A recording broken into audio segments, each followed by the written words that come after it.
And it's great to have Jeff Zimmerman with us here. Jeff, thanks for being a part of PitchCon.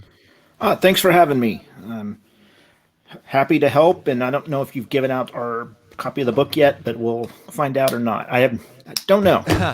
Yeah, well, we've gone past the threshold to give it out, so we will be giving it out later today. If you're curious about that, guys, go to the link below. Go to rileyup.com/pitchcon. There is a Google form there to sign up for all the prizes.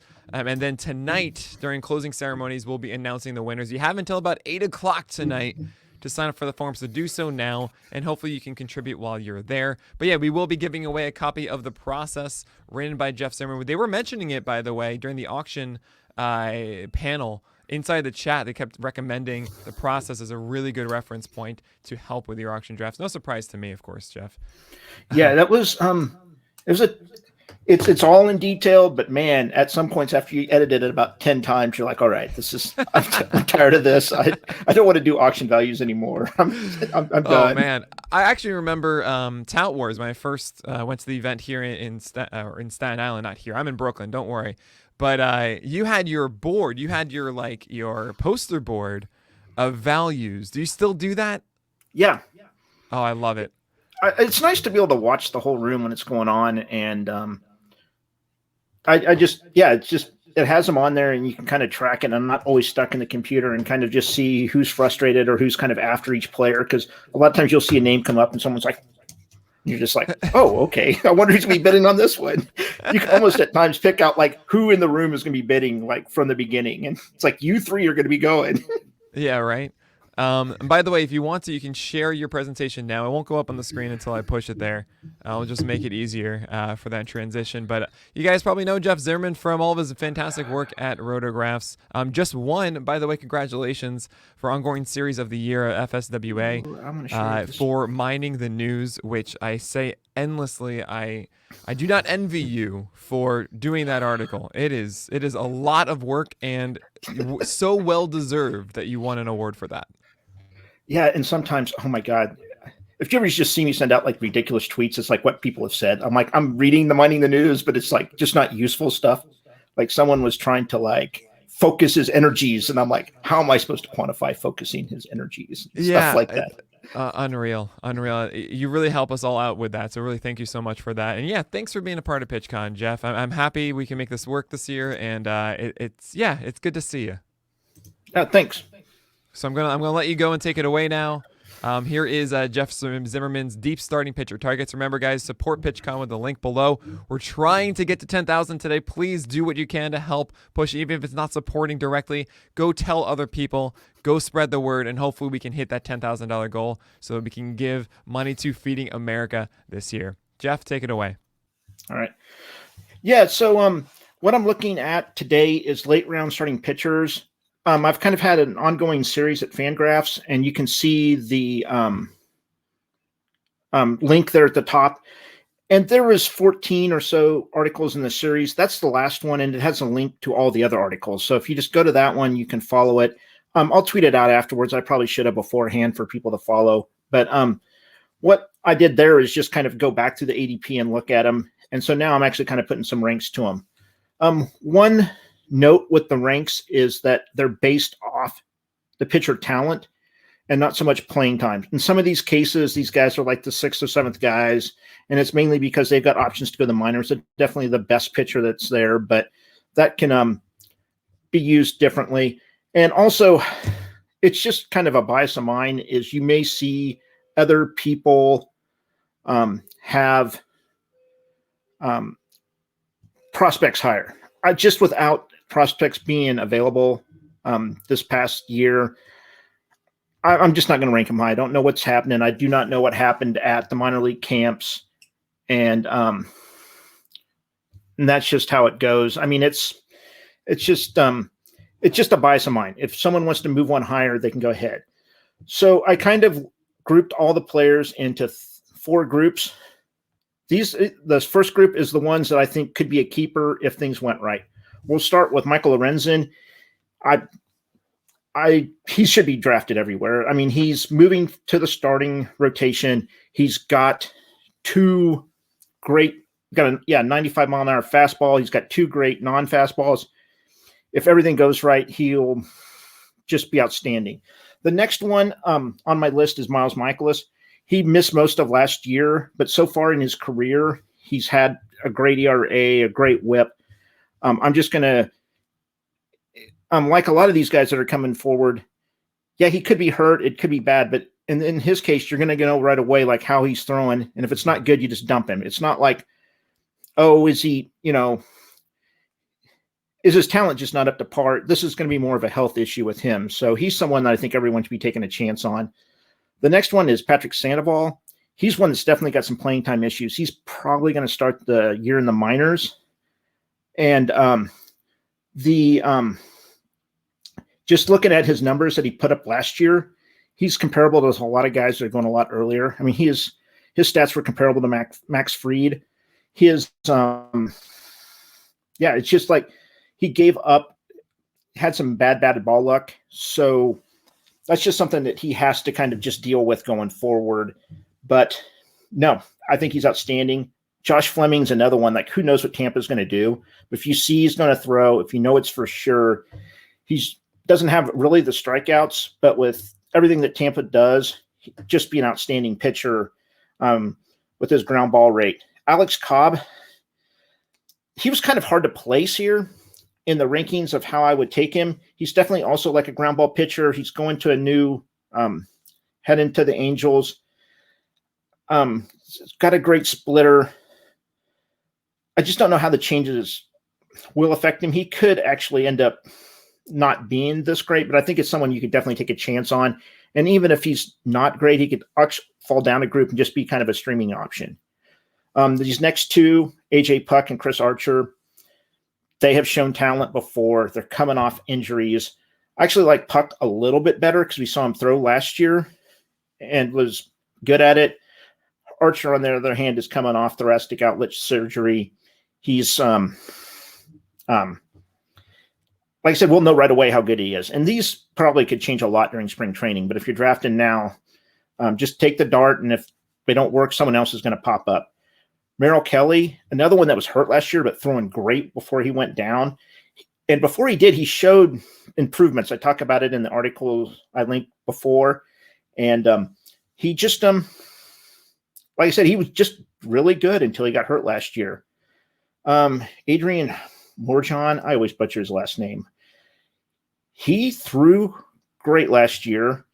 The one thing is he was kind of limited for the time through the orders the Padres did. So he could, he may not get to the win. Is one thing I'm worried about. And also he may not be in their rotation to start the year. They have plenty of guys that could get hurt, but he just throws. So it may be someone you have to pick up once the injuries happen. Michael Wacha, I'm sure people just going to stay away from him. I mean, if you look at his stats, he just got hit around a ton. But if you just look at his strikeout to walk rate, it's comparable to some of the top pitchers going. If you want someone to stand out that's going to make a jump, I mean, you got Carrasco, Gallen, and Lynn comps for that strikeout to walk rate. It's worth a shot. Like I said, I'll gladly roster him in every league. And if it fails, if he gets hit around again, I'll just go off. But I mean, if you're looking for a top 4-round talent with what he's shown last year, he's one. Garrett Richards, he's good until he's hurt. Just go with it. That's just the way he's always been. You may not get a start. You may get 5, 10 maybe, but he's always the same pitcher. Moving down a little bit further, we've got the 3 guys coming back from Tommy John surgery. How you roster them is 100% going to be dependent upon what your league type is. If you've got IL spots, all of them should be drafted, and they should be put on the IL until other injuries have affected the team. In one league in the past, I've had mine fill up, and I've had one of them, and I just traded it to someone else, looked around the league to see who had an empty IL spot or had, it was like an improvement to their IL spot. And then from there, you can use them later. kind of like Dillis and Lamet last year. One of them is probably going to end up being good. Probably someone's going to be bad. One might not even pitch this year, like they're going to have more injuries. We just don't know which one. Probably can follow the news a bit, but I think that they need to be taking a chance. And stuff like the NFBC where you have 7 bench spots, I really don't think I could roster one until like the last spot and see if I could take him. But even in that case, I'd rather take a chance on a rookie that may get called up. So I think I would rather want to know sooner than later. And I just really cannot see myself rostering them, but maybe someone else might want to take the chance. Rich Hill, he's another start till he's hurt type of guy. Tanner Hauck, due to his motion, he's definitely kind of going to be like, he's got like a Rugi motion where he's just going to eat up righties, but lefties could hurt him. So depending on who he's against, you could go with that. Also, he's got a good slider. He's got a good 4-seamer. So he's got like the 2 pitches, but it's not really like the third to move on. So he may only be good once during the lineup. And from some of the news coming out of Boston, he may start the year in the minors. They haven't exactly said everything right. So if he's starting, he's someone you want to own and be throwing it. Pavetta, he had 2 great starts to end the season with Boston. He made some major changes. He threw his slider more, his curve less. It's one of those ones just you could take a chance, and if it falls apart again, move on. But he actually looked really good, and I'll go back in and give him another chance. But it'll be a rough one to. I could see where people don't want to, but the dart throw is definitely there. Matz, I know a lot of people don't like him, and that ERA, like approaching 10, is ridiculous. But so is the 4.1 home run per 9. He added a mile an hour to his fastball. His strikeouts were up. His 18.3 strikeout per walk, is comparable to like Lance Lynn and Kyle Hendricks. I mean, he was just that part of his game. If he gets the batted ball stuff out in control, he's actually like just a great option going forward. And then finally, Matt Shoemaker, he's great for like the 3 starts he has every year. That's what he gives everyone. You can sit there and see where he throws against, and maybe he'll come back. I've kind of been a fan for a few years. That first back, maybe don't start him. He's kind of usually a little shaky then, or he just gets hurt again. But if he comes back healthy, use him again for 3 or 4 starts till he gets hurt. Carlos Rodon, there's talk that he's going to be in the rotation as of now. And I think he's one you put on your bench, you see how he performs, and if the surgeries haven't helped, just move on. I mean, last year we couldn't expect much. It was kind of his first starts coming off Tommy John surgery. And then it's, we just don't know. So I'd rather just go off the unknown, and if he fails, you move on. Corbin Martin's in the same boat. We just haven't seen him throw. Watching spring training, see if his stuff's up, and then you can go on. This next group are just, we know who they are. There's just no upside. There's just, it's kind of who they are. I will butcher the first one, Koji Arihara. I'm sorry for that. He's just a 28-year-old right-handed pitcher from Japan. His MLEs are comparable to Danny Duffy, Quintana, and Brault. The one thing I would say with him is we really don't know where he stands. So I think there could be some upside. That's why I kind of put him number 1. I think he could actually be in the top group. I almost put him there. So that's just where I stand with him. The next is Mike Minor. He's another one I almost put in the top group, but I think as he stands, he's just a streaming option. He lost quite a bit off his fastball. He was giving up a bunch of home runs. Maybe he'll improve with that and get back to what he was throwing in 2019. And also moving to Kansas City, such a larger ballpark, it could help with his home run issues. So he's another one that's kind of a tweener that he probably should be drafted, but I could see where people are hesitant with the loss of velocity. The J.A. Happ, I actually kind of think he will probably be owned across the board, even though he's fly ball prone, but if they're weakening the ball, that could help him a ton. Everyone kind of knows what they're getting with him. he's probably, especially with Minnesota, he's going to be facing some weaker competition. I think like probably streaming 3/4 of the time in like a 15-teamer, maybe half in about a 12-teamer. So no, I think he's what you find in this kind of streaming option that you may not own him, but every week, but you have to just kind of bring him on and off your roster. Randy Dobneck, as he was thrown at the end of last year, he's a streaming option. I think there's a lot of upside, but he really dropped his velocity and his Ks dropped because of it. And for that reason, he just kind of falls into this one. But I think that they're a nice upside if he can get that velocity back and not just become just a ground ball control pitcher. Chris Bubick, he was another one that was tough to rank. Like, I think his prospect pedigree would show more, but if he just repeats 2020, this is perfectly fine position for him. He does have some issues with walks, but there is like a nice little upside tick to him. So maybe I should have put him in the top, the one above it, but I don't know where that improvement's going to come from. And if it doesn't really looks like it's going to be with the walks, so he's just a tough person to evaluate with what we know so far. Adrian Hauser, he just was like owned across the board last year. Everyone kind of liked him, but his strikeouts just dropped. And the Brewers' infield defense was just pathetic. So any of his ground balls seemed to go for hits. Definitely Wong being there will help. I think he's one that, as he was last year, he's fine. Throw him against the Pirates, you'll do good. But if he can improve just a little bit, he's definitely one that can take a step up. Logan Webb's kind of the same way. Just kind of fell off as a ground ball pitcher.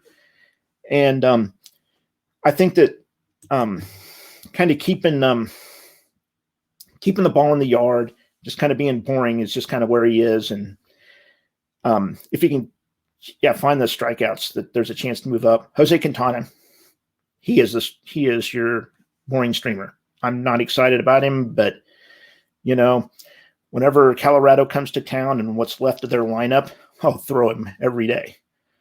Ponce de Leon, another one that a little fly ball prone, gives up a few walks, but against the Pirates, just use him. He's great. It was in 2020. He had some struggles to begin with, but if you just look at it, the whole Cardinals, their double headers and missing half the games, they were just a mess.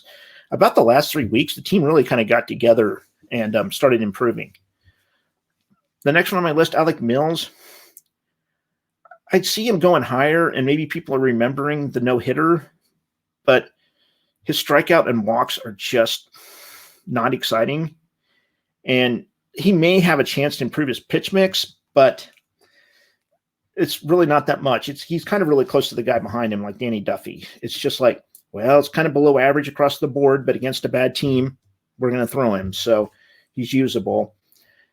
Hami Baria, oh my God, just another one of that's the same case. It's just doesn't really have that one standout skill, and just use them as you need to. I mean, any of these guys could, of course, move up with the talent change or move down if they just fall apart. But as they stand right now, I could see using them about a third of the time.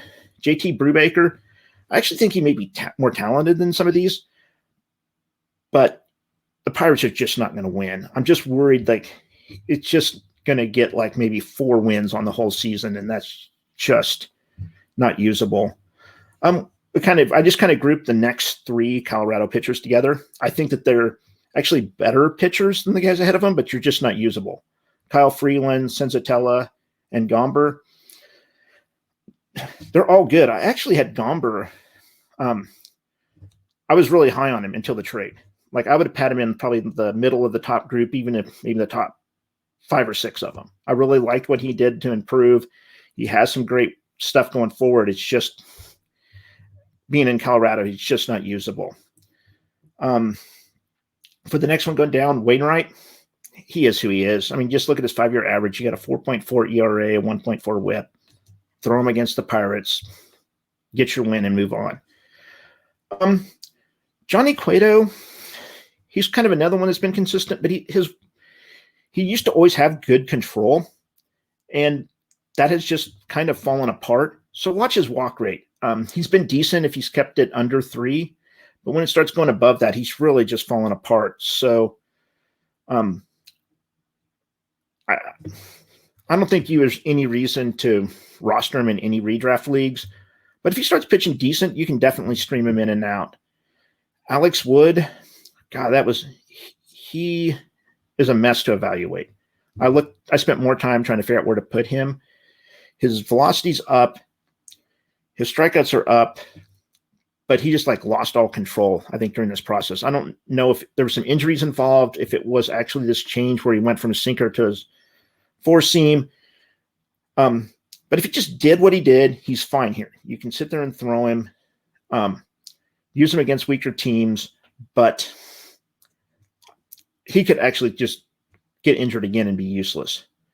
Nick Martinez, I'm not even going to try on the last name. Sorry about that. He's kind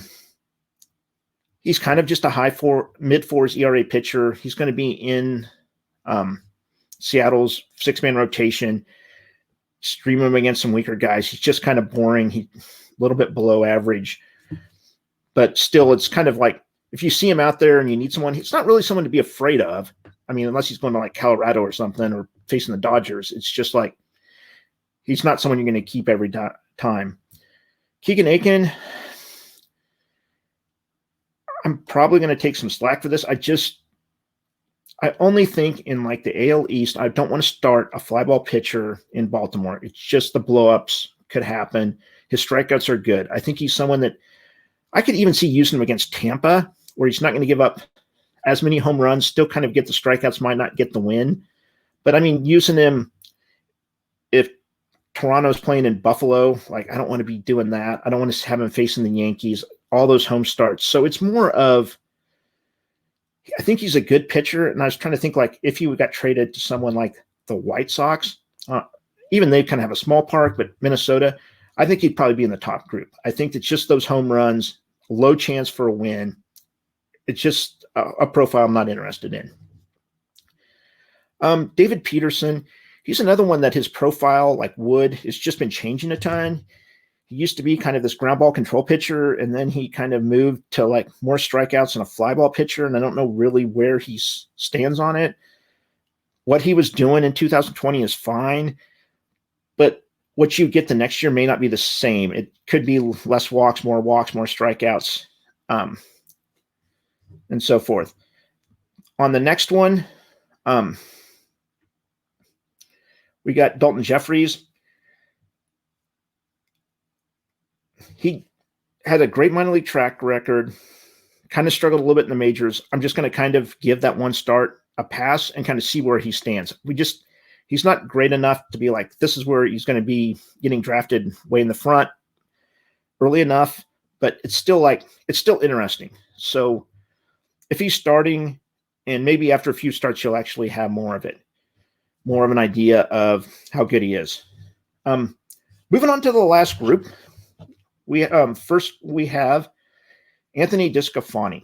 Oh my God, what a mess last year. He tried to redo his whole pitch mix, and it just failed. Actually, let me go back a bit.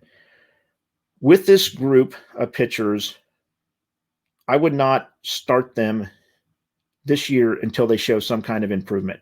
What they were doing in 2020 wasn't working. And so we just don't know. I'm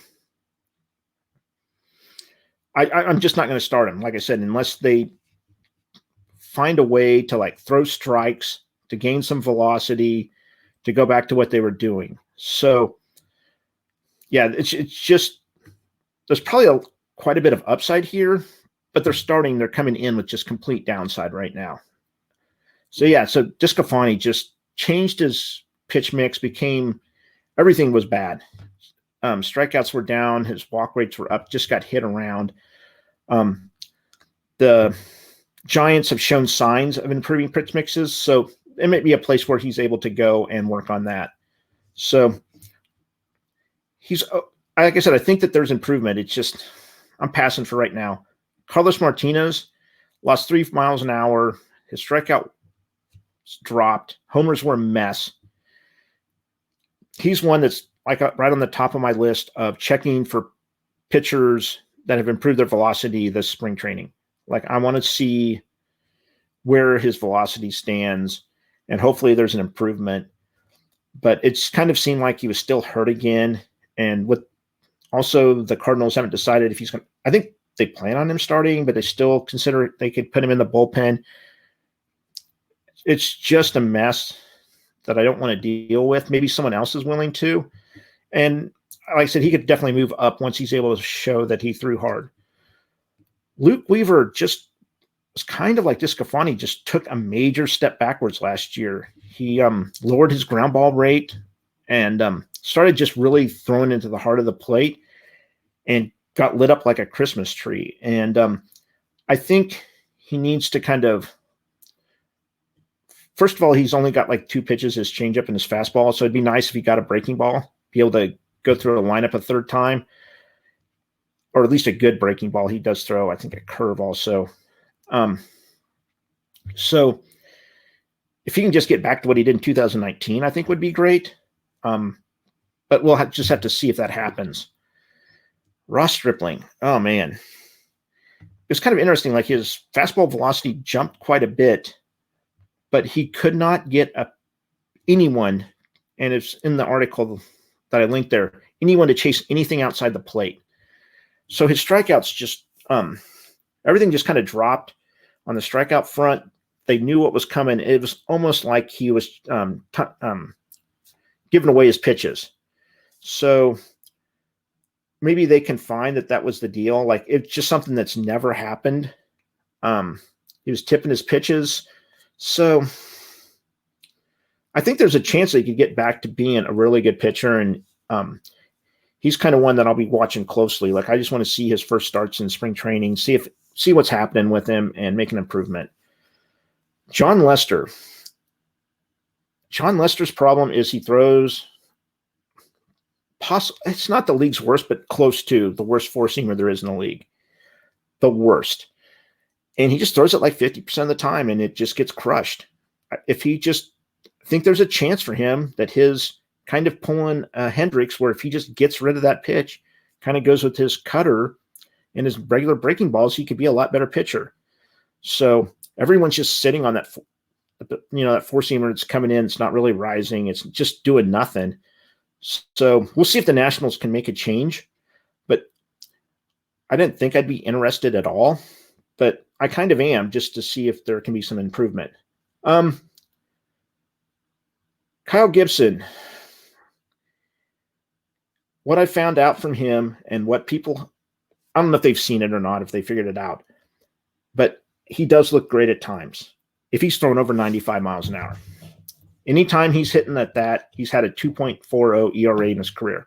When it's below that, you can kind of figure out the math, and it's just bad. So just kind of watch how hard he's throwing. There's going to be a couple of guys that way that's coming around here where their velocity is really dependent on how well they pitch. But Gibson, I think I'm just going to kind of stay away, see what he's throwing, and if his velocity starts ticking up, I'll add him, and once it starts kind of dropping back down again, I'll move away.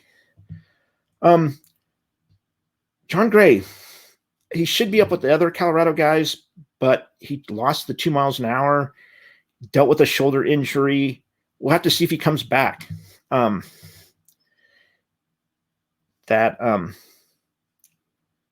don't know why I have something written in there. We're going to get rid of it. So, no, I think that he's someone just to monitor, just make sure that, again, the velocity gets back, he starts throwing strikeouts again, and then you can kind of bump him up into the Freeland group, Senzatella, and just stream him. Remember the matchups. I'm not one to be streaming at home. I know his ERA is historically better there, but it's still, I just don't want to take the chance of that extreme blow up that could possibly happen. The Madison Bumgarner basically just blew off 2020 preseason after they went home from spring training. He didn't do anything. He lost 3 miles an hour for his fastball, and both his ERA and K per 9 dropped. Oh, ERA raised and K per 9 dropped to 6.48. Nice symmetrics going on there. He did kind of show some improvement at the end, which is happened about 7 weeks in the season, and with spring training being about 7 weeks, kind of coincided with him probably warming up for the year. So we'll kind of see if the velocity comes back. I think that's one thing, just to kind of see how he handles this spring training. It's just getting toward the end of his career, and he's always kind of been on the edge, that I think he has to have all that back. But if he loses anything, I'm just kind of out. Vince Velasquez, I'm done. Maybe someone else can find a way, but he needs, from looking through him, is he seems to just get frustrated and eventually just throw his fastball down the middle of the plate, hoping for a strike, and that strike becomes a home run and just ends up just destroying him. I can see people watching him at various times, and I have too, seeing improvement, seeing what could be there, but he's just not been consistent about it. It seems like he gets one thing that's working a little bit, and then he just like overdoes it, overcompensates it, and then that's becoming bad, and then he just swings the other way. I'm just going to pass. For Spencer Howard, everything was just not good last year. He was getting hit around. Hopefully that changes a little bit. At least his slider was great. Unlike some of the other guys we'll even get to further along, at least it was comparable. And I think he could end up putting it back together. I mean, with the short season, where like I said, he just couldn't throw like he was in 2020 and expect it just to continue and be so good. But I think that with his prospect pedigree, he can make an advancement and move forward. It's just tough to kind of know where that's going to be. Mike Fiers, I probably should have him lower on this list the more I look at it. He kind of was in the group above, but he lost like 2 miles an hour off his fastball, and he really just doesn't utilize his pitches the best. So he's one that's fallen down. Like I said, he should have been, normally he'd be in the group above last year. And this year he's dropped down into this one. And I'm just like, he has to improve just to kind of become a streamer. Rick Porcello, just move on. Maybe he can stream him, but we'll have to see what happens there. I'm not interested. And again, probably Fiers and him should be moved down some. More I look at it, I'd rather have some of these guys below them. Austin Voth. And same with Martin Perez. Both of these guys throw good when they're throwing hard. For Voth, over the 25.5 miles an hour, he's got a reasonable ERA of 4.3. When it's under that, he's just getting lit up. Martin Perez is the same way. 94 miles an hour, he has a good ERA. Once it starts dropping below that, he just blows up. So those are two that you, like Kyle Gibson, just kind of watch their velocity, and you can kind of know when to stream them in. Casey Mize just was, I'm just not interested, and I probably should be more. He had a great scouting reports, and comes in last year, was just horrible, and mainly the walks are what kind of bothered me, the 4.1 walks per 9. But also, if you look through his minor leagues, he's never had a K per 9 over like an entire minor league season over 9. I mean, if he's not striking that out in the minors, I mean, his upside, I don't know exactly what it's going to be, especially with that walk rate. So I'm just kind of like, I want to see some improvement from him before I even kind of buy in. Bryce Wilson, another one with good strikeouts, got a good fastball, but man, just cannot find the plate, just walking players. And even making it worse is like, another one that's worse is Dylan Cease. Yeah, he had 12 starts, and in 5 of those, he walked more players than he struck out. I mean, he's supposed to be a strikeout guy, but it's not happening right now. And he's a fly ball pitcher that walks too many, and that's just not going to be a good sign. Like, I really just need to see that walk rate kind of dropping into like possibly mid 3s before I'm interested. Right now, it's just out of control. Dean Kremer, it was a small sample. He kind of looked good, but if you actually kind of dive into his pitches, they weren't the best. And with the Baltimore situation, I just think that you can take other chances some other place. The next one on my list is Justin Dunn. And I don't get it. I know he had some prospect pedigree. Maybe just people in Seattle want to feel good about a pitcher, but I don't know what he did.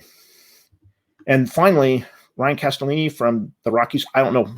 He's probably the worst starter there was last year. I don't know if someone lost a bet, and that's why he was so high up in the rankings when I did him. But just don't drink and draft. There's no reason.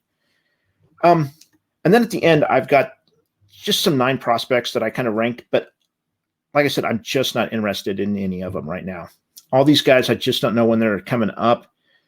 And I'm just going to pass on them.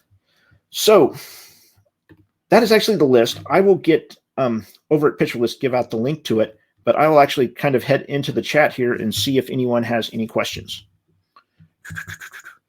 Dan PLD Discord asked about seeing Chris Archer in the first group and not the second group. I think Archer just has some kind of upside.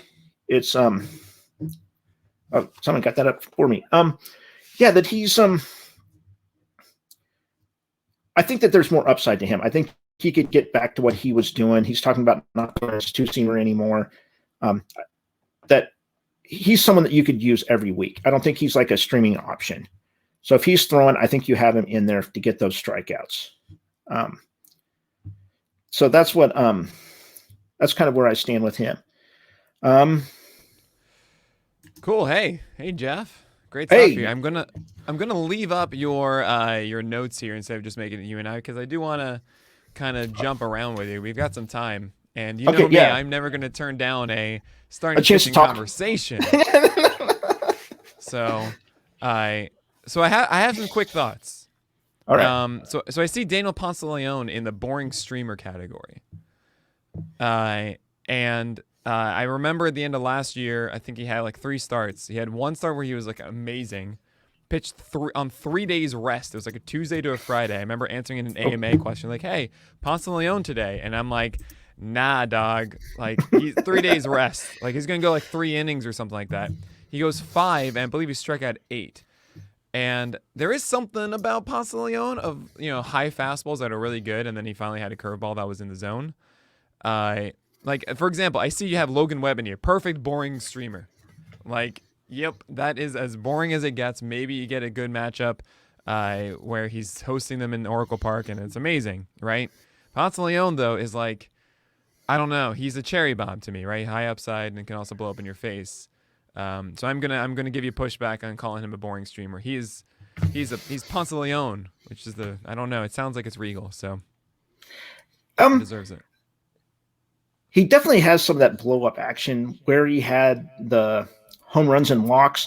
The one thing I remember from the article, like I tried to limit what I said here, was I kind of gave the Cardinals a little bit of a pass on what they did, but I can't remember. It's like 3 or 4 starts. It's kind of what you talked about, where it was like the Cardinals finally got into a normal thing, and he didn't have his walks kind of got under control then. So. Mm-hmm.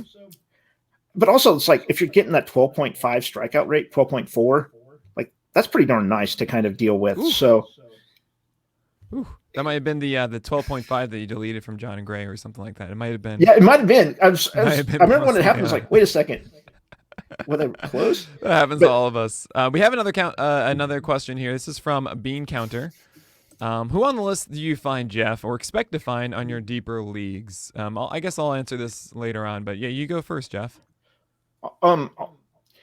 For draft and holds, a lot of these guys I just went down the list, and as soon as they kind of became available, the one thing I was trying to aim for a little bit more there was starters, so I might have dropped I'm trying to look like AJ Puck maybe sometimes. I didn't know how much he was going to throw, but I will have a draft tonight, and depending on who's still available, a lot of those guys in that top list may still go there. There's some I might not take a chance on just yet. Sure. Like Matt Shoemaker. I didn't need to see how he's kind of throwing. Oh, yeah. It's like he's at the bottom for a reason, or close to the bottom. Like those ones that are there are that way, but they definitely could give you a few good starts that way. But I see these blurbs that you make, and I'm kind of jealous because I wrote a blurb on the top 203 or whatever it was. And I see like could be good for a couple starts is exactly all I wanted to write for like 20 of them. And you had to like get like the 20 word, the like 100 words or what? Yeah, well, yeah, it's like I had to write like a good couple sentences for each one, and all I want to do is he's good for a couple starts. But yes, that's exactly it. There'll be moments when it's like, you know what, Matt Shoemaker, all right, fine, today I can throw you against the Orioles, sure, whatever. Yeah, actually, I mean, he's really kind of good when he throws, and then he's done. Yep, that's about it. I would say one guy here, if you scroll up slightly. I think the number one you have here could be a keeper. Michael Lorenzen is someone I'm getting everywhere right now. He's moved up a ton since the news came out and everyone kind of looked into him. Like, I remember when I did it, he was one that was like, I started at the bottom and it's like, oh, who are the guys being taken in half the leagues and why? And he was like there. So I did him like early, but every time I do it, he just moves up. So I still have to like, sort him out. It's like, okay, can't use him again. Because he's moving up. Right. Alex Cobb jumped a ton. He's interesting. One I could take a chance on him, seeing what happens there with the Angels. Fleming, if he's in the lineup, I like what he did a lot, but or if he's in the rotation, I have no clue what Tampa's going to do. Yeah, really, really quick on both of those guys. Alex Cobb, Zach Hayes is going to be famous soon because he came up with they went to Driveline being the new best shape of his life. Oh no! And it's exactly right. Like that's what we're going to be saying the entire spring. Is like, oh well, they went to Driveline. Oh, he went to Driveline, and all of a sudden becomes the thing that we have to focus on. And Alex Cobb, guess what? He went to Driveline. So we're thinking maybe we can get some stability inside the Angels rotation. Finally, something that like is actually like, hey, 180 innings from someone. And they've thrown together some of those guys. I mean, maybe you could say Bundy could do that. Of course, Jose Quintana in there too. Splitter, otherwise known as the Thing, right? It can be really great, but I'm not drafting Cobb out of the gate. Draft and hold, I understand because you'll probably get the volume. But for like the 12 teamers I talk about, like that's not someone you want to go and chase. I think the ceiling is very, very capped there. I think you'd agree about that. Yeah, I'm like not as anti-Splitter, but I can definitely see when it's off. There's times I just move away from that pitcher for a while. I've owned Tanaka enough where it's like, all right, I'm not throwing Tanaka until it's good again. And the worst thing is you can usually watch the first inning like, ooh, can I sneak him in my, it's like I would have started, damn it.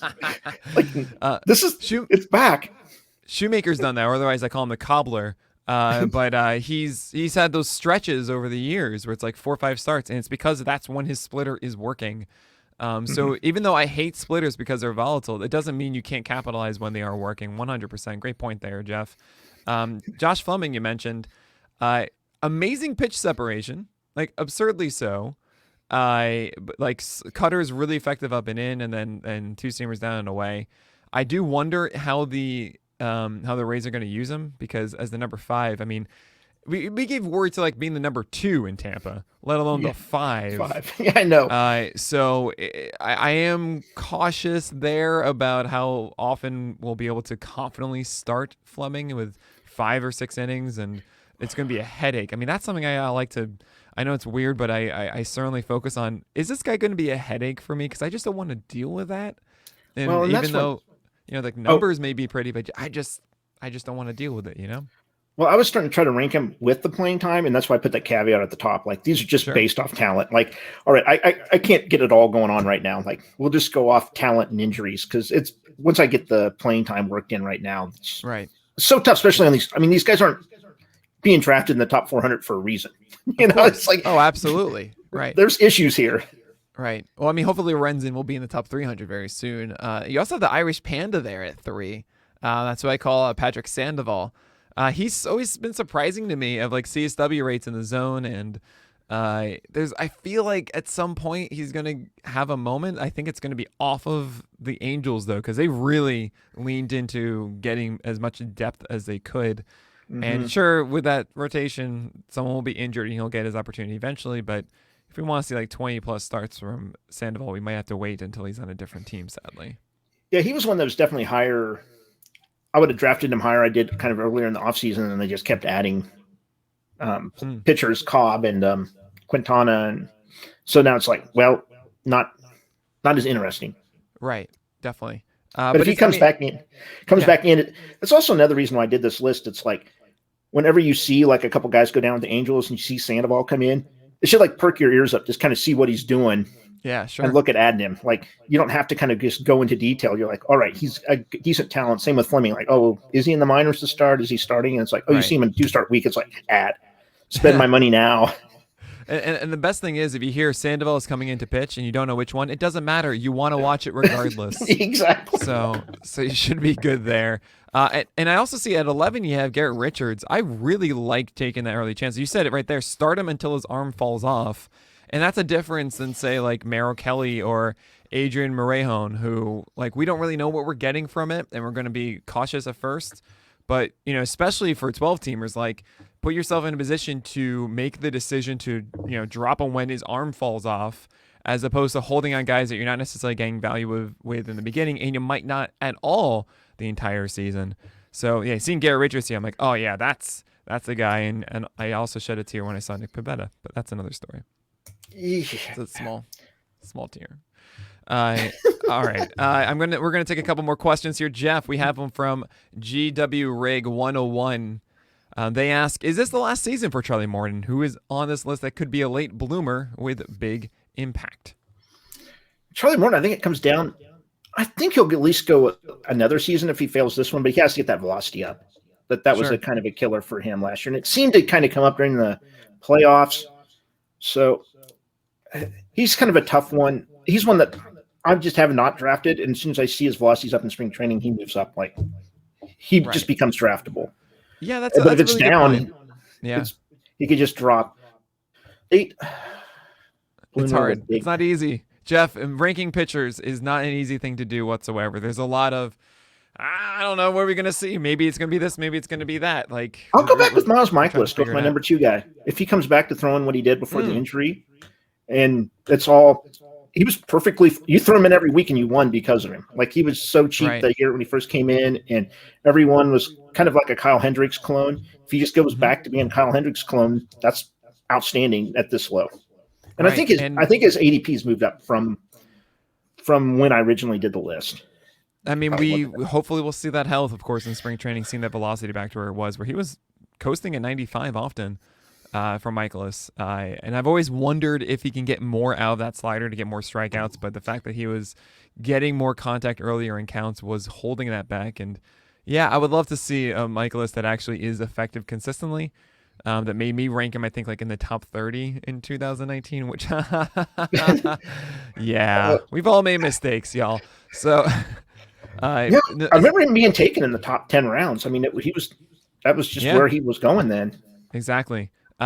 Is his last season for Charlie Morton? I would say yes. It did seem like he was about to retire until he's like, all right, you know what? I want to showcase one more. It does have a feeling to me that Morton's going to do everything he can to pitch as many innings as effectively as he possibly can this year, which does make me a little bit excited. But you're right, Jeff. Like, we don't see that velocity in spring. I would be a little bit concerned. He did get it back, as you mentioned, in the postseason, which made me more encouraged about like the weird ramp of 2020. So I have him in the top, I think 25 personally, just because Charlie Morton pitching well is really, really, really good. So we'll see what happens there. It's just tough to pull the string with some of the other pitchers around him and just knowing that you're getting nothing from probably like 6th, 7th round pick, 8th round pick. You're not going to get nothing from Morton. He's so good. Don't worry. I know there might be some injury risk and all that kind of stuff. Fine. We'll see what happens there. We have actually a lot more questions here, so we're going to use them. We have one from Pole Hitter 43. What's your expectancy for Josh Lindblom this year? Yeah, we're going to see how much we he's like a lot of these guys. It's tough to know. There was just so little last year, and he was just kind of coming. I don't remember, it's Korea, Japan. He was coming from Korea. So yeah, we just didn't get a lot to go with him. I think he didn't meet. He was been taken before this, so he didn't kind of meet the ADP requirement. But I think that he's another one that kind of falls into this. Take a chance on him and just see what kind of happens. I think that there could be some good upside where he's just kind of a steady kind of like Michaelis, what we would kind of expected from him, or it could just not. It could just go downhill, and I just don't trust what the Brewers are doing. That's another thing. It's one of those organizations. It's like, well, some things are good, some things aren't, and it helps with Wong in the infield. It's like, oh, we've got all these ground ball pitchers, but we've got like the worst infield defense until they added him. It's just like, what's your thought process here? It's like, right. Like, get some infielders. Yeah, definitely. So I feel like you should be adding an ABBA tier for Just Take a Chance on Me, for Josh Lindblom and many others that you've mentioned here. With Lindblom, it might surprise a lot of people to know that he had over a 25% strikeout rate last year. That slider is really, really good. And I think he's understanding that he needs to utilize it more, and kind of how to harness it. I believe, I could be wrong, but I believe he's starting to use the Chaz Rowe grip on it, which is, that should get y'all excited. He's able to pull that off. He is more of a kitchen sink kind of guy. His velocity, instead of being like 92, 93, was really around 90 last season. And you do want to see that, mid 90s if you can from Lindblom. And if you can get that back, that'd be great. But it's going to be cutters for strikes and curveballs for strikes and all that kind of stuff. Hopefully setting up an effective slider to put them away. I'm not counting him out, but that's certainly a wait and see. Not necessarily the guy that out of the gate I'm like, okay, Lindblom, I've got you. Go perform now. He's definitely someone in the roundups you'll see like, okay, I think this is the time now that we can trust Josh Lindblom. I hope I get to say that statement this year. Let's move on to some other questions here. Who are you more stoked for, Jeff? Kelenic or Julio Rodriguez? I think it's going to be Kelenic. The one thing I'll say about him is like, I just love how it was like how bad like Seattle's major league staff was, and Kelenic was just like teeing off at the alternate site, and how bad were those pitchers there that were just getting shelled by him. I'm just worried that I think his height might be a little high. I think he's great. I would just like to see him against the quality of pitching and kind of get that comparable to see what happens. I think he could struggle a lot at facing real pitching. I think some of the alternate sites were just not throwing their best guys. Like they were trying to, even like the Giants had admitted to, basically they just kept their starters like so they could stream them in and out, and they didn't really let their hitters go against any of the good guys. They just kind of let them go against pitching machines and that's interesting. Go on their own way. I can show you the link to it that someone talked about it, but yeah. So it's like they cared more about their pitchers than they did their hitters. Yeah, and they wanted to be able to move them in and out of the lineup. So the hitters might have seen like 2 pitchers a day, but it was against like, since they only had the limited number of players, the weakest pitchers they had there. It's mainly just batting machine practice. That's not great. So you're going with Julio Rodriguez here? Is that what the take? No, I said Kelenic. I'll go with Kelenic. I think he's closer. I think he's the better option right now. I think that there's plenty of places for the for Seattle to fail to get him in the lineup. Right. I mean, I don't know if you saw the PitchCon presentation last night by Miles Nelson. Drink, everybody. That was the blind co-manager draft. I don't know if you know of this at all, Jeff. Yes. But my partner, Matt Tavernite, I felt very lucky to have you. I think he picked a very great draft, say for like 2 picks. Maybe nervous by the end. But he picked Kelenic, and I wasn't so happy about it. In a draft and hold, essentially, or best ball through the year. So I hope he's right, is what I'm trying to get at. Hopefully, and also, Jeff, we get you to participate in one of those sometime in the future. I think people will be very, very lucky to have you as their co-manager, but it's something we want to do, and I gotta think you'd have a great time being a part of it. Yeah, it's tough enough. I'm in the 15-team doubled. We have to have 2 owners across the board, so we'll see how that goes. Some of the participants are commenting into the chat right now. So, so that's the draft tonight you're doing. Yeah, that's we're watching one that's in there. That's Jenny Butler, of course. Yeah, I have a draft tonight. That one right above that. Yeah, there's some people looking. Oh man, it was one of these deals. It's like I have the players already listed up. Like Jenny Butler was already stating that she was going to be checking it out, and I was like, well, you can just go ahead and read ahead of time and check what's going on. But no, they're drafting right next to us. It'll be interesting. It's working with the partners. Coming to that agreement is sometimes tough. It certainly is, and this is why it's best when it's blind, because you don't have to talk it out with them. You just do it. Just do it. Yep. It's way better. It is kind of funny, actually. You're mentioning a bit about, like, your information is out there. People know your thoughts and stuff, and if people took the time, they would be able to craft, like, who you are taking and when often. People have asked me this a lot, being like, Nick, you put out your ranks and everything like that. Do you find it hard in your leagues for people like to snipe you and stuff?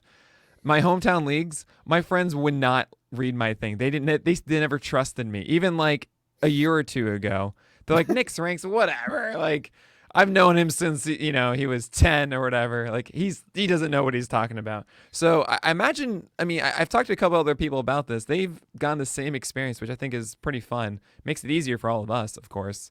Have you felt the same way? Like, have you been in a draft, really? I guess I should ask the other way, where you've seen someone that knows your ranks and is purposefully, like, sniping you along the way? A little bit. The one thing I've noticed more is in season, and especially when, I don't know if you were in Tout Wars, when we had like an afternoon fab, and all my leagues later that night, like, everyone was pounding my picks, and it was like, now it's like a little bit closer. Like, they can't go look over it for like hours. Sure. And I've also been a little bit on my free leagues on that one. Mm-hmm. Definitely. I may hide someone. If there's someone not in my money leagues that I can slide past, I will go ahead and do that.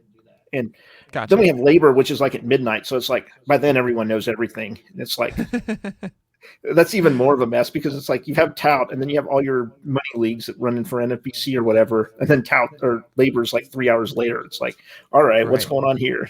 Nothing to hide now. Exactly.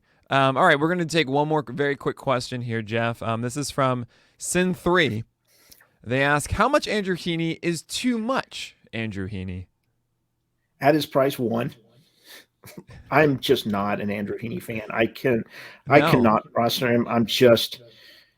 He needs to go, like, for me to roster him like 3 or 4 rounds later. I found it's like every time he's going, like, he starts getting on my list, I'm like, oh, are we going to draft him? We have someone else, and then he goes.